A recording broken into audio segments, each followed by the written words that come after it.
Hello dear students, I am Dilip Panchal from IIT Bombay.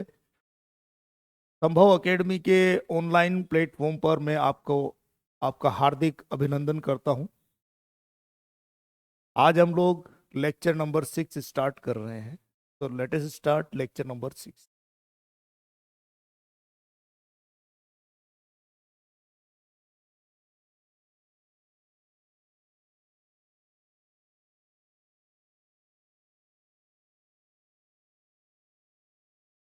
Lecture number 6 of zero chapter.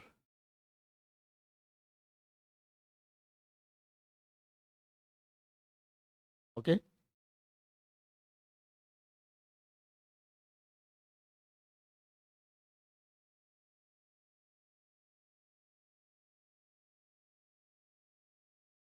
पिछली class में मैंने पिछली class में मैंने आप लोगों को इलेक्ट्रॉनिक कॉन्फ़िगरेशन लिखना सिखाया था।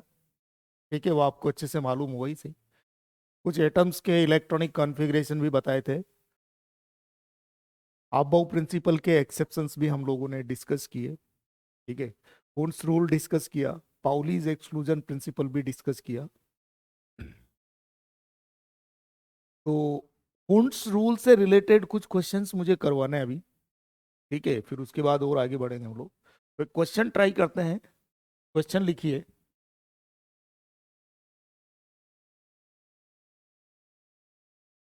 Question is, for which atom for which atom Hund's rule was needed very first. Hund's rule was needed very first.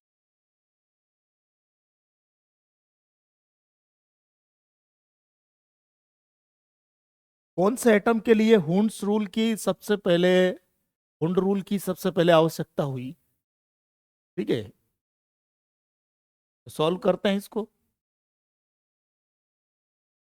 देखो, हाइड्रोजन एटम का एटॉमिक नंबर 1 होता है।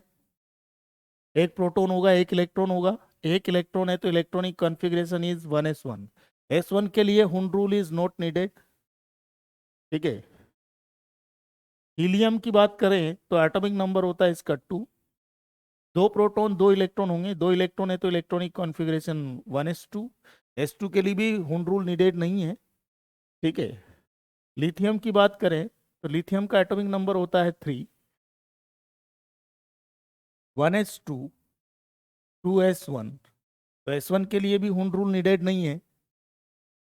बेरिलियम का एटॉमिक नंबर होता है 4। इसमें 4 प्रोटॉन होंगे, 4 इलेक्ट्रॉन होंगे, तो 4 इलेक्ट्रॉन कैसे होंगे? 1s2 2s2, तो s2 के लिए भी हुंड रूल नीडेड नहीं है। ठीक है। बोरोन की बात करें, एटॉमिक नंबर होता है इसका 5। 5 प्रोटॉन होंगे, 5 इलेक्ट्रॉन होंगे इसमें। कैसे लिखेंगे electronic configuration? 1s2 2s2 2p1। 1s2 2s2 2p1। p1 के लिए भी हुंड रूल नीडेड नहीं है। कार्बन की बात करें, कार्बन का एटॉमिक नंबर होता है 6। कार्बन का एटॉमिक नंबर होता है 6। 6 प्रोटॉन 6 इलेक्ट्रॉन होंगे, तो कॉन्फ़िगरेशन है 1s2 2s2 2p2। p2 के लिए हुंड रूल नीडेड है। तो सबसे पहले हुंड रूल की आवश्यकता कहां पड़ी? कार्बन के केस में। तो answer is carbon. Answer is carbon.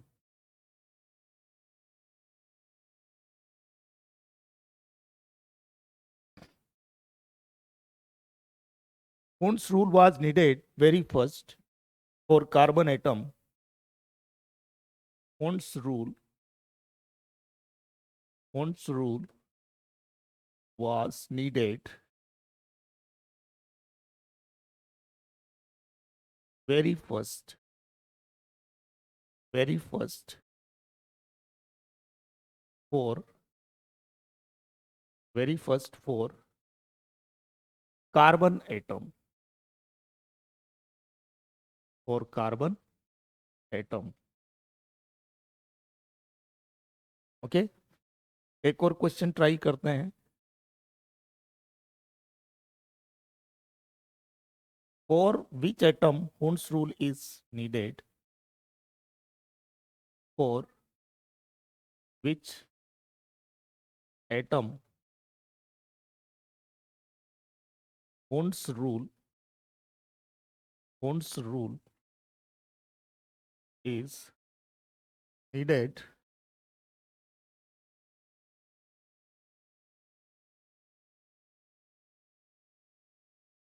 Objective question है। पहला ऑप्शन दे रखा है हाइड्रोजन, दूसरा ऑप्शन दे रखा है, सॉरी, पहला ऑप्शन दे रखा है कार्बन, दूसरा ऑप्शन है नाइट्रोजन, सी ऑप्शन है ऑक्सीजन, डी ऑप्शन है all of these, all of these. तो देखो इसे कैसे सॉल्व करेंगे। हुंड रूल की कहां पर आवश्यकता है। तो देखिए हुंड रूल कार्बन की बात करें तो कार्बन का एटॉमिक नंबर 6 होता है, electronic configuration 1s2 2s2 2p2, p2 के लिए हुंड रूल नीडेड है। अगर नाइट्रोजन की बात करें तो नाइट्रोजन का इलेक्ट्रॉनिक कॉन्फ़िगरेशन होता है 1s2 2s2 2p3, क्योंकि नाइट्रोजन का एटॉमिक नंबर 7 है, p3 के लिए भी हुंड रूल नीडेड नहीं है। ऑक्सीजन की बात करें तो ऑक्सीजन का एटॉमिक नंबर 8 होता है, इलेक्ट्रॉनिक कॉन्फ़िगरेशन होता है इसका 1s2 2s2 2p4, यहाँ पर भी हुंड रूल नीडेड है, यहाँ पर भी नीडेड है। ठीक है, तो आंसर हो गया ए बी सी, तीनों ही केस में नीडेड है, तो ऑल ऑफ दीज आंसर हो जाएगा। तो answer is D, all of these, all of.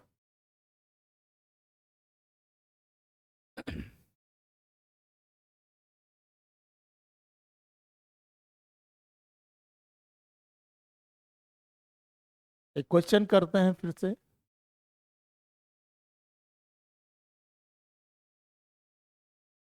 For which atom, for which atom Hund's rule, Hund's rule, Hund's rule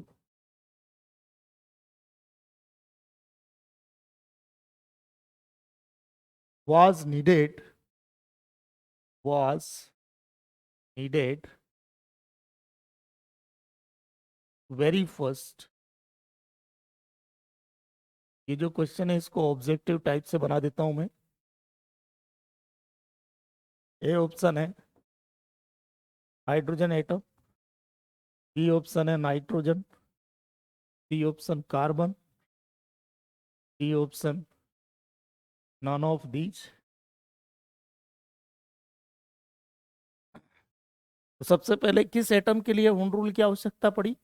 carbon के लिए, तो आंसर इज सी,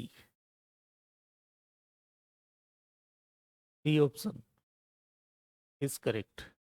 ठीक है, तो ये ऑब्जेक्टिव टाइप क्वेश्चन हो गया आपका।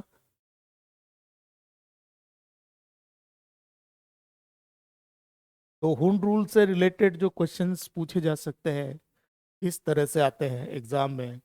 ये क्लियर है आप लोगों को। ठीक है, आगे बढ़ते हैं हम लोग।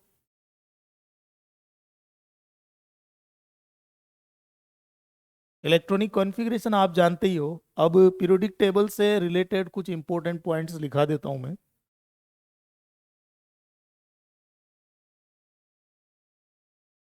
सम important points, some important points related to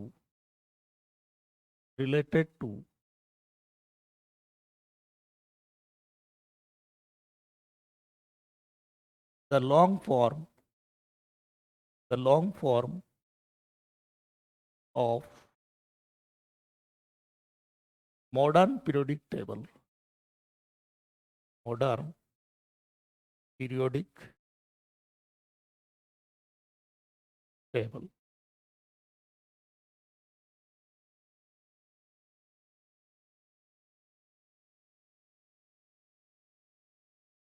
important point है, in periodic table, in periodic table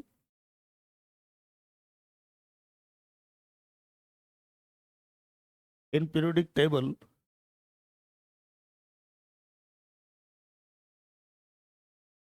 in periodic table horizontal rows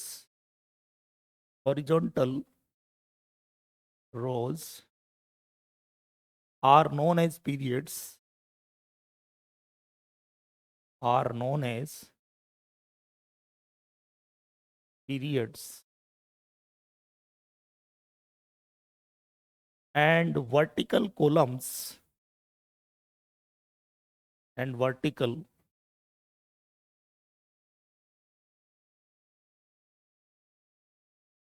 columns are known as groups।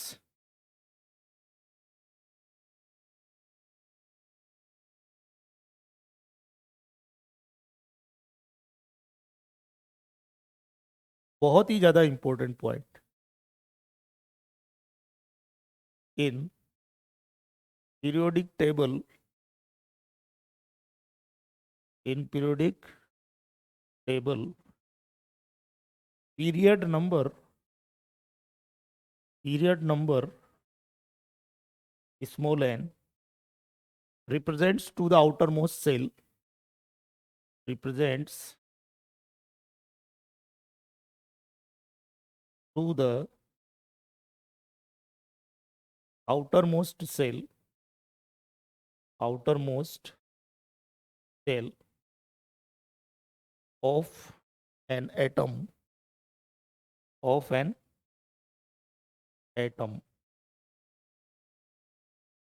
Periodic table में पीरियड नंबर जो होता है स्मॉल एन, वो outer most shell को दर्शाता है, atom के आउटर मोस्ट सेल को दर्शाता है वो।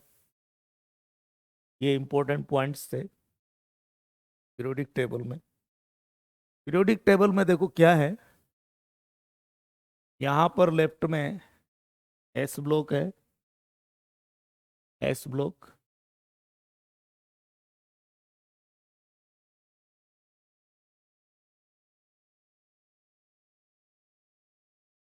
मिडिल में यहां पर है डी ब्लॉक,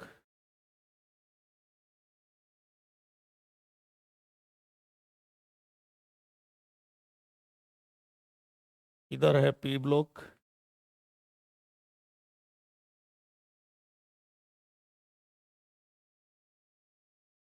और नीचे है F block. S block left में टॉप पर, पी ब्लॉक राइट में टॉप पर, बी डी ब्लॉक मिडिल में, एफ ब्लॉक बॉटम में। ये लोकेशन है पीरियोडिक टेबल की। पीरियोडिक टेबल में ब्लॉक्स की लोकेशन, ये एस ब्लॉक है, ये पी ब्लॉक है, ये डी ब्लॉक है, ये एफ ब्लॉक है। ठीक है, S block, S block elements, S block elements की बात करें अगर, तो हलीना की रब से फरियाद, या हलीना की रूबी से फ्रेंडशिप, ऐसे याद रख लोगे।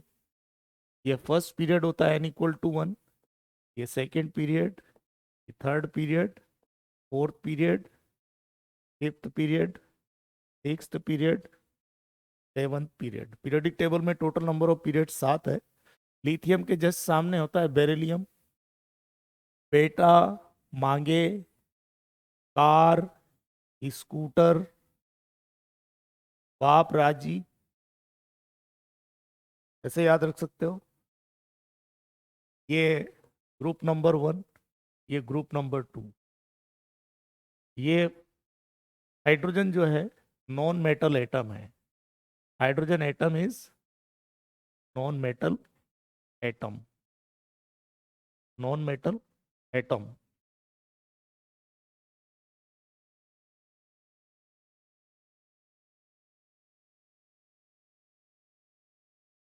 नॉन मेटल एटम है हाइड्रोजन। बाकी जितने भी हैं ये सब मेटल्स हैं।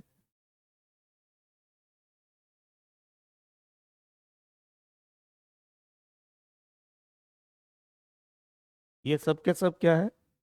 मेटल्स। इनको कहते हैं alkali metals. Alkali, alkali metals. और इनको कहते हैं alkaline earth metals. Alkaline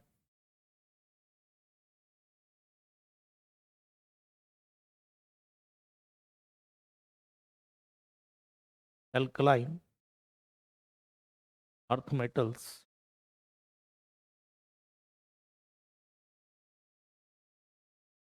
alkaline earth metals, alkali metals. और ये है alkaline earth metals. Alkaline earth metals.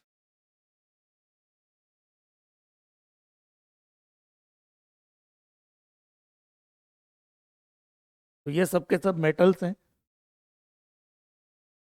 Hydrogen के अलावा। बाकी सब मेटल्स हैं। ठीक है, हाइड्रोजन का एटॉमिक नंबर 1 होता है और नॉन मेटल है। याद रखें, हाइड्रोजन नॉन मेटल है। अब बात करते हैं हम पी ब्लॉक एलिमेंट्स की। तो पी ब्लॉक की तरफ आगे बढ़ते हैं।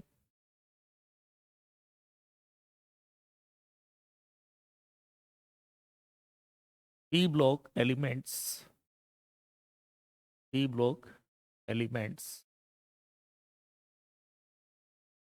पी ब्लॉक में है आपका boron, carbon, nitrogen, oxygen, fluorine, neon. Neon के जस्ट ऊपर होता है यहाँ पर हीलियम। बैंगन, आलू, गाजर इन थैला। बैंगन आलू गाजर इन थैला, ऐसे याद रख लेंगे। कहे सीता जी सुनो प्रभु, कहे सीता जी सुनो प्रभु, नानी पापा आज सब बीमार। नानी पापा आज सब बीमार। ओल्ड स्टाइल से टीपो, ओल्ड स्टाइल से टीपो, फिर कल बाहर आई आंटी। फिर कल बाहर आई आंटी। हीरे नीलम और कोहिनूर जैसे रत्न है। हीरे नीलम और कोहिनूर जैसे रत्न है। ठीक है, तो ये होता है आपका। हीलियम आता है, हाइड्रोजन एंड हीलियम तो फर्स्ट पीरियड में है। Lithium, beryllium, boron, carbon, nitrogen, oxygen, fluorine, neon, ये सब क्या है? सेकेंड पीरियड में आते हैं। ये थर्ड पीरियड हो गया।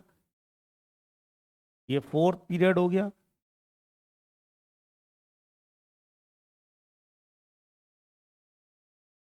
Fourth period.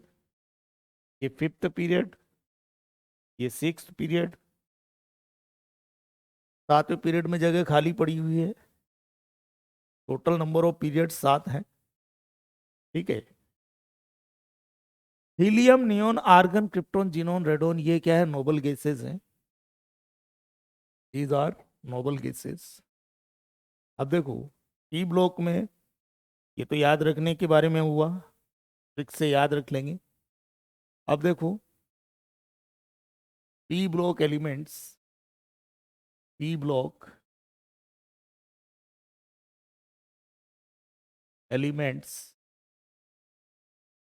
जो है वो कौन कौन है? Boron, carbon, nitrogen, oxygen, chlorine, neon.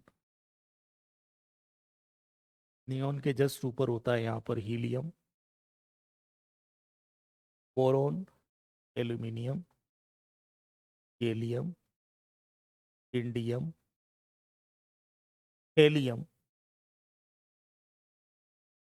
Carbon, silicon, germanium, tin,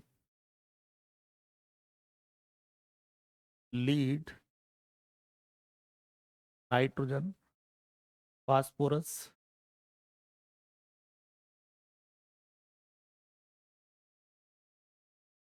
arsenic, antimony, bismuth, oxygen, sulphur, selenium, tellurium, polonium, fluorine, chlorine, bromine, iodine, astatine, helium, neon, argon, krypton, xenon, radon.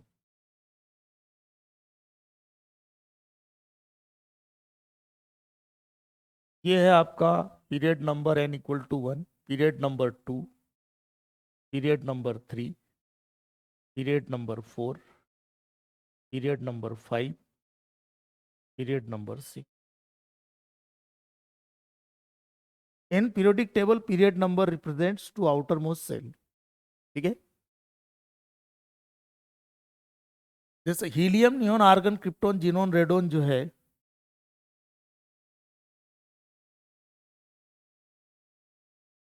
ये क्या कहलाती है? Noble gas atoms.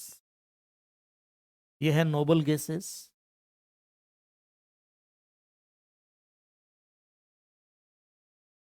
और इनको inert gases भी कहा जाता है।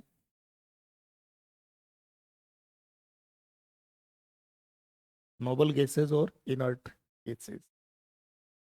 इनर्ट का मतलब होता है अनरिएक्टिव। इनर्ट मींस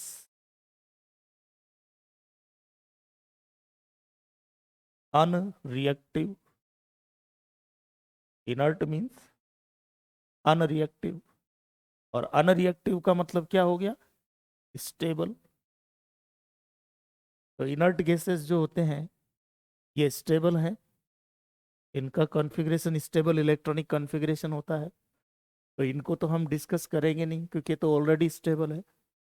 बाकी बचे हुए ये जो हैं n=2 पीरियड में BCnOF, n=2 पीरियड में A aluminium, silicon, phosphorus, sulphur, chlorine n=3 period के, gallium, germanium, arsenic, selenium, bromine n=4, indium, SnPb, Sb, TeI n=5, Tl, Pb, Bi, PoAt n=6।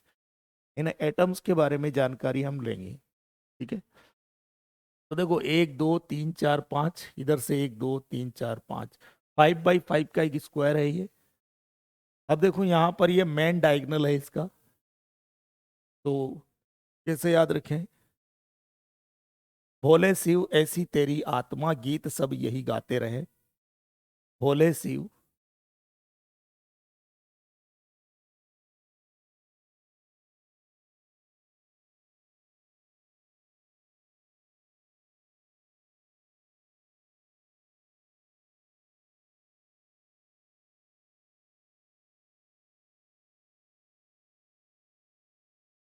भोलो, बी को तो भूल जाओ।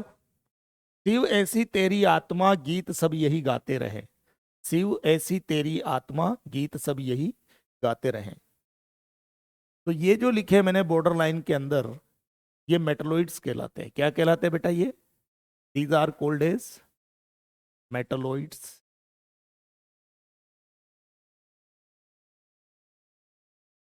मेटलोइड्स हैं ये। बॉर्डर लाइन के बॉर्डर लाइन के ऊपर वाले जो है ये सभी नॉन मेटल्स हैं। क्या है ये? Non metals.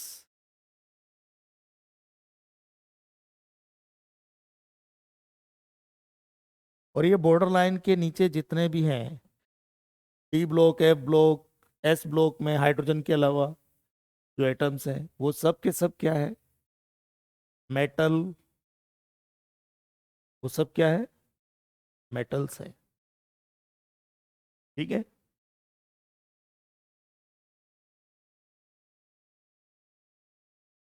तो जो नॉन मेटल एटम्स हैं वो बहुत ज़्यादा इंपॉर्टेंट है।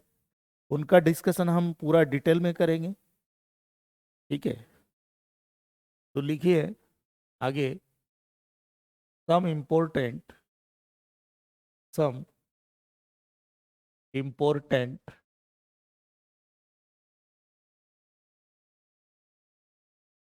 P block elements. जो इम्पोर्टेंट है केवल वही लिखा रहा हूं मैं।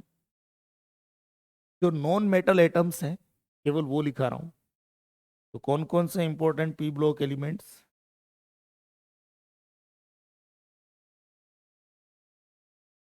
Boron, carbon, nitrogen, oxygen, chlorine.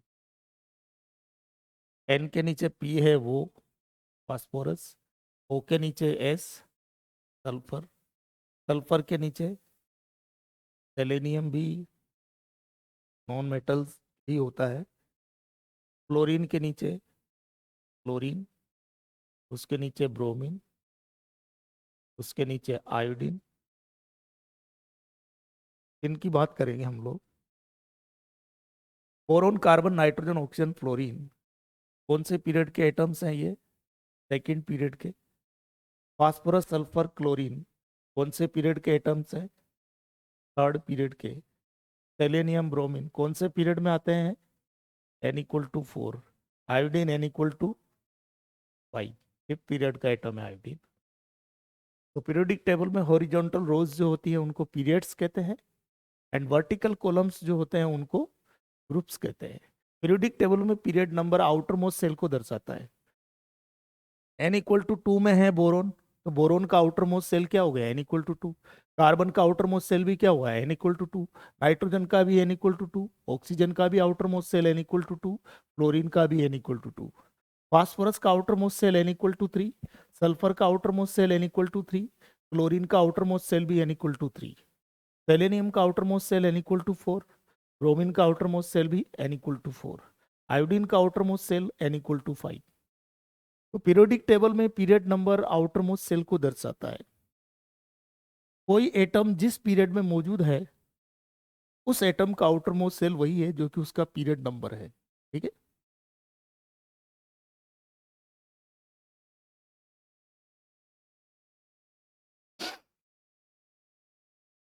CNOF, son of, CNOF।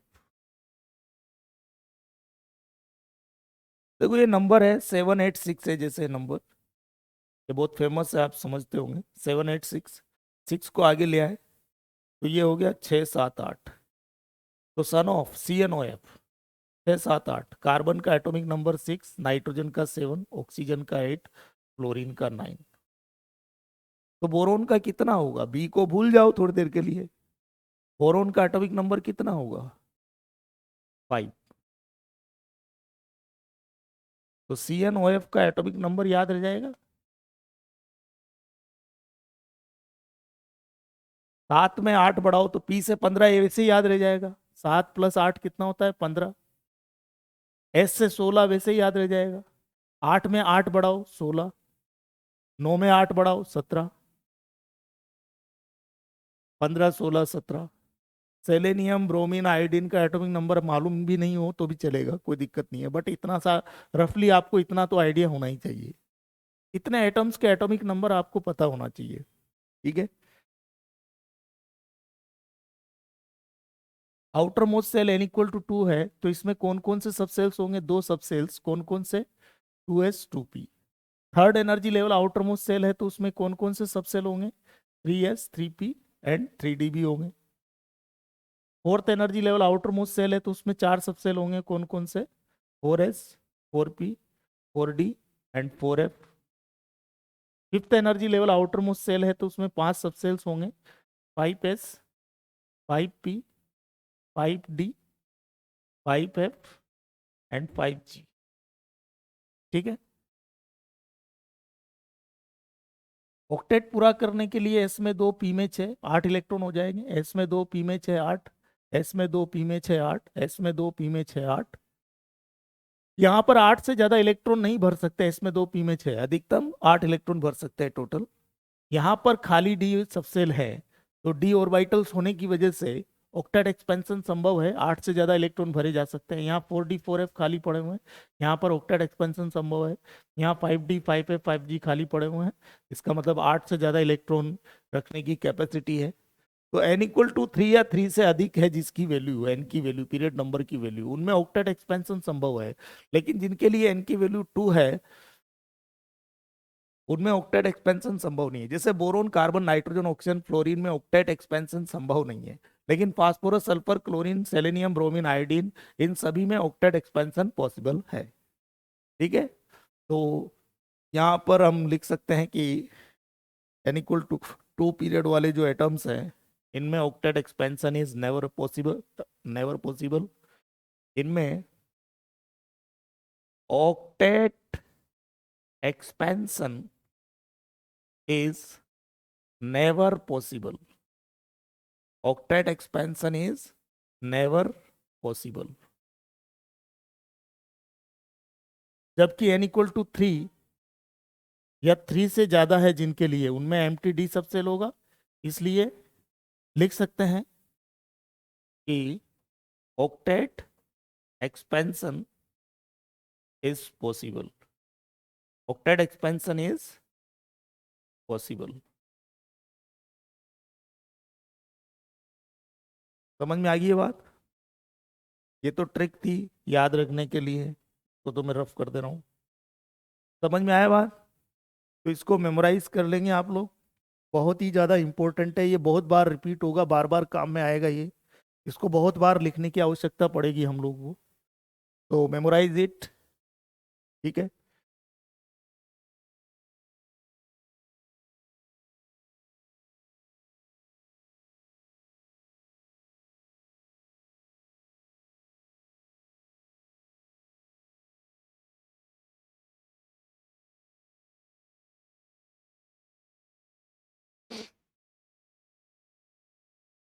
अब हम बात करते हैं कोवेलेंसी एंड कोवेलेंट बॉन्ड के बारे में।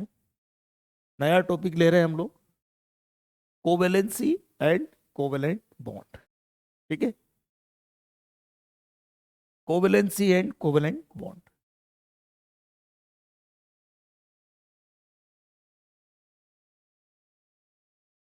Covalency and covalent bond, covalency and covalent bond. तो सबसे पहले लेते हैं हम कोवेलेंसी क्या होता है। Covalency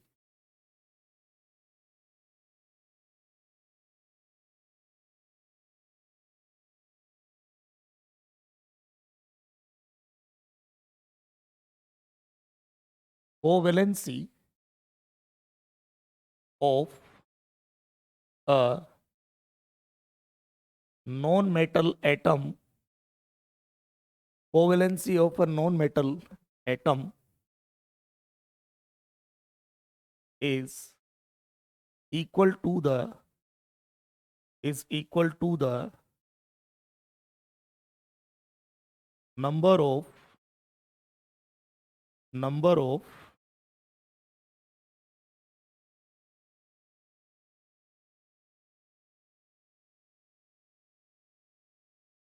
number of unpaired electrons, number of unpaired electrons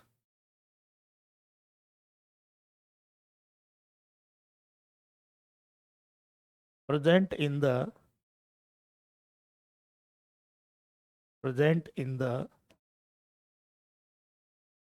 outermost cell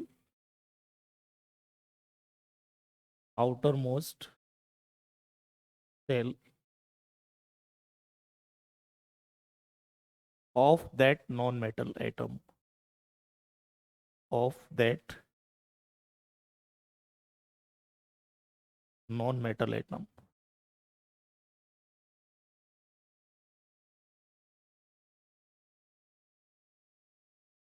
non metal atom के आउटर मोस्ट सेल में जितने नंबर ऑफ अनपेयर्ड इलेक्ट्रॉन होंगे उतनी उसकी कोवेलेंसी होगी. ठीक है.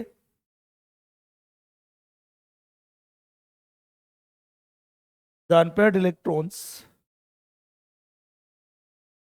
the unpaired electrons get paired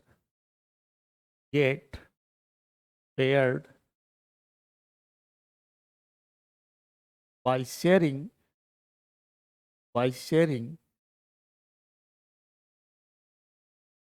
unpaired electrons get paired by sharing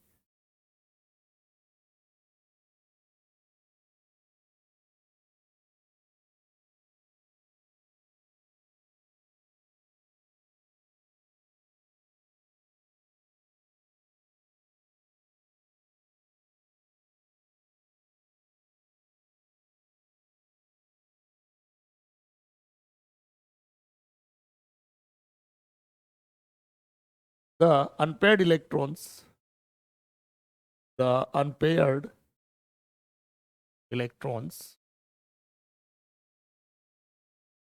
of a non-metal atom.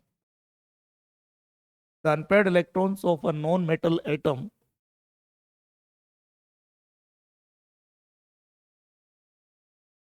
get paired by sharing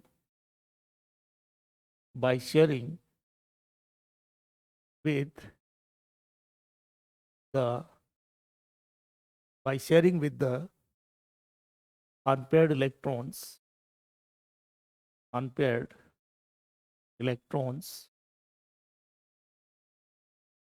of the another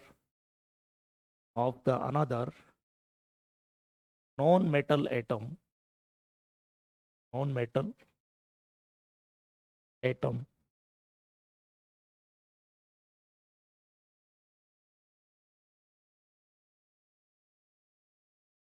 Thus, by sharing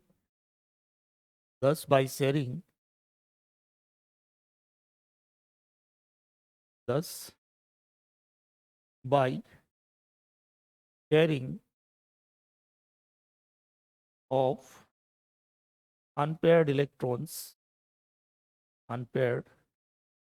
electrons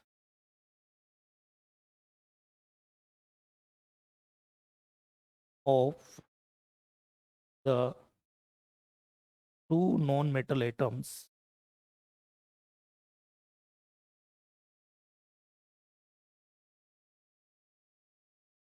the covalent bond is formed. The covalent bond is formed.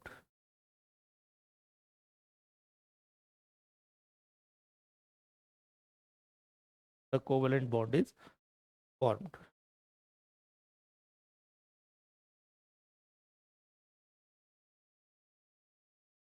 So, covalency of a non-metal atom. So, we can also say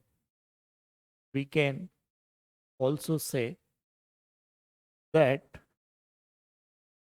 the covalency of a non-metal atom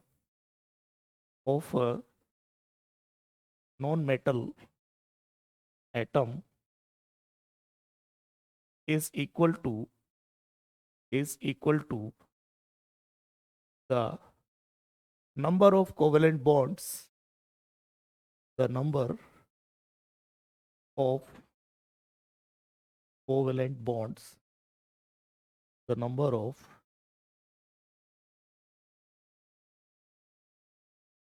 covalent bonds formed by that non-metal atom, formed by that non-metal atom.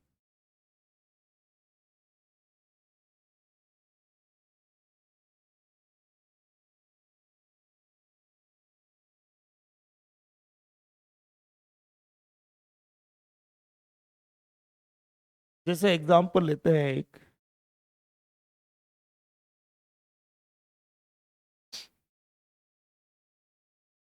Hydrogen atom है, example hydrogen atom है, hydrogen atom का atomic number है 1।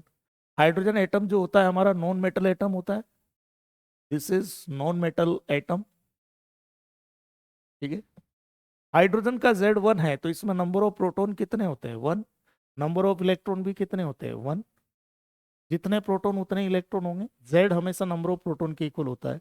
एक electron है तो electronic configuration क्या होगा 1s1, ये रहा 1s सबसेल, इसमें एक इलेक्ट्रॉन है, तो मैं लिख सकता हूँ कि ये ग्राउंड स्टेट कॉन्फ़िगरेशन है हाइड्रोजन एटम का, hydrogen atom in ground state, hydrogen atom in ground state. तो ये हाइड्रोजन एटम का न्यूक्लियस है, प्रोटॉन न्यूट्रॉन तो न्यूक्लियस में होता है, इसके अराउंड ये फर्स्ट एनर्जी लेवल के लिए एन की वैल्यू 1 होती है। इसमें एक सबसेल होता है, इसमें एक सबसेल होता है 1s, एस सबसेल एक ऑर्बिटल से बना होता है, उसमें एक इलेक्ट्रॉन है, तो एक ही अनपेयर्ड इलेक्ट्रॉन, मतलब ऑर्बिटल में सिंगल इलेक्ट्रॉन है तो उसको बोलते हैं अनपेयर्ड इलेक्ट्रॉन, ठीक है। अंदर वाले पोर्शन से हमें कोई लेना देना नहीं है, ये बोल देते हैं कि ये स्फेरिकल हाइड्रोजन एटम है, स्फेरिकल हाइड्रोजन एटम है, इसके आउटर मोस्ट सेल में केवल एक इलेक्ट्रॉन है, ठीक है।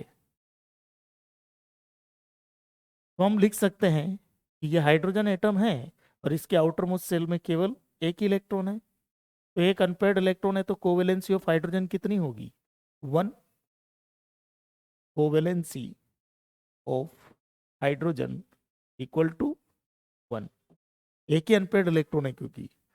अब क्या होगा, हाइड्रोजन एटम जो है, नेचर में बहुत सारे हाइड्रोजन एटम्स हो सकते हैं, तो एक हाइड्रोजन एटम का अनपेयर्ड इलेक्ट्रॉन और ऐसे ही दूसरे हाइड्रोजन एटम का अनपेयर्ड इलेक्ट्रॉन, दो नॉन मेटल एटम्स हैं, ये भी नॉन मेटल एटम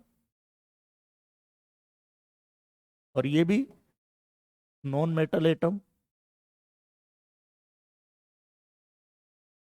तो दो नॉन मेटल एटम्स के अनपेयर्ड इलेक्ट्रॉन्स आपस में शेयरिंग करेंगे, दोनों तरफ से सेमी एरो मतलब शेयरिंग करेंगे, कोई इलेक्ट्रॉन किसी को ट्रांसफर नहीं हो रहा है, ये इलेक्ट्रॉन इसके प्रोटॉन से बैलेंस, ये इलेक्ट्रॉन इसके प्रोटॉन से बैलेंस है, तो लिख देंगे यहाँ पर by sharing of unpaired electrons, by sharing of unpaired electrons of the two non-metal atoms, तो क्या हो जाएगा, हाइड्रोजन एटम का ऑर्बिटल और ये दूसरा हाइड्रोजन एटम का ऑर्बिटल पार्शियली ओवरलैप हो जाएंगे और दोनों इलेक्ट्रॉन ऑपोजिट स्पिन के साथ इंटरसेक्शन रीजन में लाई कर रहे होंगे, ये इलेक्ट्रॉन इसके प्रोटॉन से बैलेंस है, ये इलेक्ट्रॉन इसके प्रोटॉन से बैलेंस है, दोनों पे 0 0 था चार्ज, शुरू में 0 0 चार्ज था, बाद में भी 0 0 ही है। इस हाइड्रोजन के आउटर मोस्ट सेल में देखें तो कितने इलेक्ट्रॉन है, इस ऑर्बिटल को चेक करो, हाइड्रोजन का केवल 2 इलेक्ट्रॉन है, इस हाइड्रोजन के आउटर मोस्ट सेल में भी 2 इलेक्ट्रॉन कंप्लीट है। इस तरह से इसका भी डुप्लेट कंप्लीट, इसका भी डुप्लेट कंप्लीट, दोनों hydrogen atom helium like stable हो गए, तो एक हाइड्रोजन एटम का इलेक्ट्रॉन दूसरे हाइड्रोजन एटम के अनपेयर्ड इलेक्ट्रॉन के साथ शेयरिंग करके बॉन्ड बनाता है और इस बॉन्ड को ही बोलते हैं हम लोग कोवेलेंट बॉन्ड, कोवेलेंट बॉन्ड, ठीक है। तो एक चीज याद रखना, हाइड्रोजन एक बॉन्ड बनाता है और कोई एक्स्ट्रा इलेक्ट्रॉन नहीं होता है इसके पास, एक बॉन्ड बनाता है 0 लोन पेयर, इसको बोलते हैं कौन सी स्टेट में? इन ग्राउंड स्टेट। जीएस का फुल फॉर्म याद रखना, जीएस का फुल फॉर्म है ground state, ground state. GS का फुल फॉर्म ग्राउंड स्टेट, ये मेमोराइज रखना है आपको।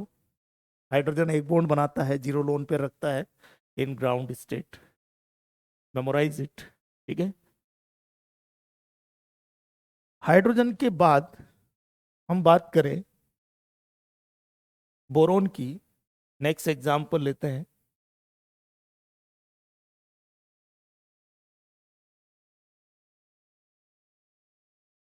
नेक्स्ट एग्जांपल, जैसे बोरोन लिया मैंने, नॉन मेटल पी ब्लॉक में आ जाता है बोरोन, एटॉमिक नंबर होता है इसका 5, तो नंबर ऑफ प्रोटॉन कितने होंगे? 5।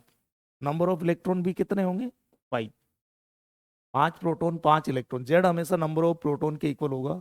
5 इलेक्ट्रॉन है तो इलेक्ट्रॉनिक कॉन्फ़िगरेशन क्या होगा? 1s2 2s2 2p1। कौन सी स्टेट में डायरेक्ट लिखते हैं इलेक्ट्रॉनिक कॉन्फ़िगरेशन? वो ग्राउंड स्टेट होता है, बोरोन इन ग्राउंड स्टेट। ठीक है। तो ये एस सबसेल एक ऑर्बिटल से बना होता है, एस सबसेल एक ऑर्बिटल से बना होता है, पी सबसेल 3 ऑर्बिटल से मिलके बना होता है। ये 1s है, ये 2s है, ये 2p है। इसमें 2 इलेक्ट्रॉन, इसमें 2 इलेक्ट्रॉन, इसमें 1 इलेक्ट्रॉन किसी में भी भर दो, जैसे यहां भर दिया। तो ये क्या है? बोरोन एटम का न्यूक्लियस है जिसमें प्रोटॉन तथा न्यूट्रॉन होते हैं। इसके अराउंड ये first energy level, first energy level के लिए एन की वैल्यू 1 होती है। फर्स्ट एनर्जी के लिए लेवल के लिए एन की वैल्यू 1। इसमें एक ही सबसेल होता है, कौन सा? 1s, एक ऑर्बिटल से बना होता है। इसके अराउंड ये second energy level, second energy level के लिए N equal to 2। Outer most shell N equal to 2 है, तो कौन से पीरियड का एटम हुआ? सेकेंड पीरियड का एटम। कौन से पीरियड का एटम है ये? सेकेंड पीरियड का एटम। ठीक है। एन इक्वल टू 2 में 2 सबसेल्स होते हैं, एन की वैल्यू 2 है तो 2 सबसेल्स होते हैं, 2s तथा 2p। एस सबसेल एक ऑर्बिटल से बना होता है, पी सबसेल 3 ऑर्बिटल से बना होता है। देखो 1s में कितने इलेक्ट्रॉन है? 2। 1s में कितने इलेक्ट्रॉन है? 2। ये एक इलेक्ट्रॉन है, ये दूसरा। 2s में कितने इलेक्ट्रॉन है? 2, तो ये रहे 2। 2p में कितना इलेक्ट्रॉन है? 1। अब अंदर वाले इलेक्ट्रॉन से कोई लेना देना नहीं है, क्योंकि जब दो एटम कांटेक्ट में आएंगे तो उनकी सरफेस कांटेक्ट में आएगी, और सरफेस कांटेक्ट में आएगी मतलब आउटर मोस्ट सेल काम के हैं, आउटर मोस्ट सेल के इलेक्ट्रॉन इंटरेक्शन कर सकते हैं एक दूसरे के साथ आपस में। ठीक है। तो ये बोल देंगे हम कि ये स्फेरिकल हाइड्रोजन बोरोन एटम है, गोल गोल। ये स्फेरिकल बोरोन एटम है। क्या है ये? Spherical boron atom. ये स्फेरिकल बोरोन एटम है। इसके आउटर मोस्ट सेल में 2 खाली ऑर्बिटल है पी वाले, और इनमें ये लोन पेयर है, एक एक अनपेयर्ड इलेक्ट्रॉन है।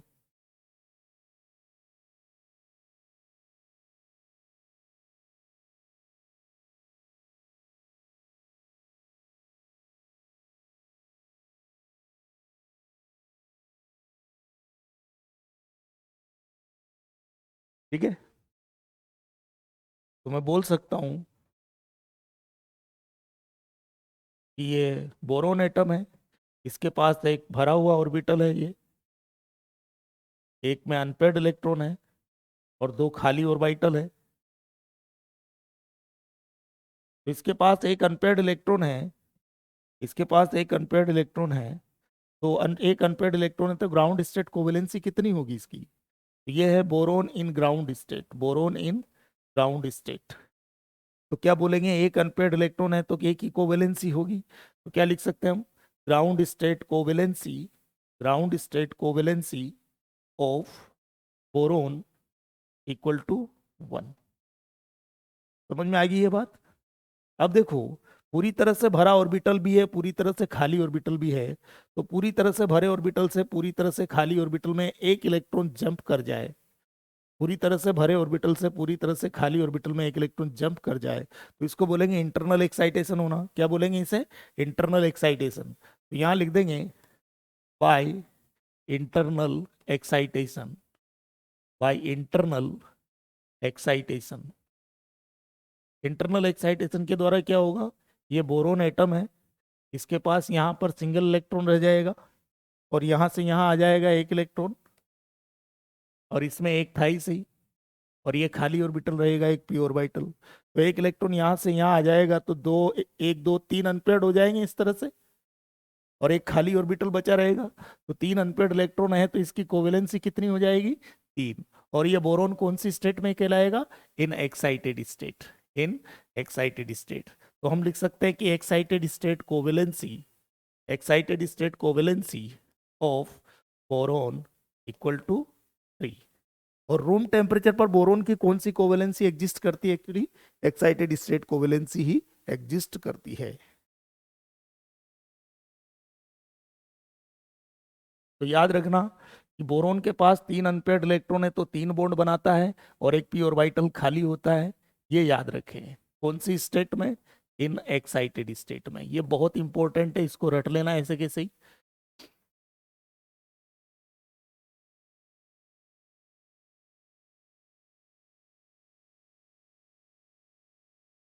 Excited state covalency, excited state covalency of, excited state covalency, excited state covalency of boron exists at room temperature, at room temperature,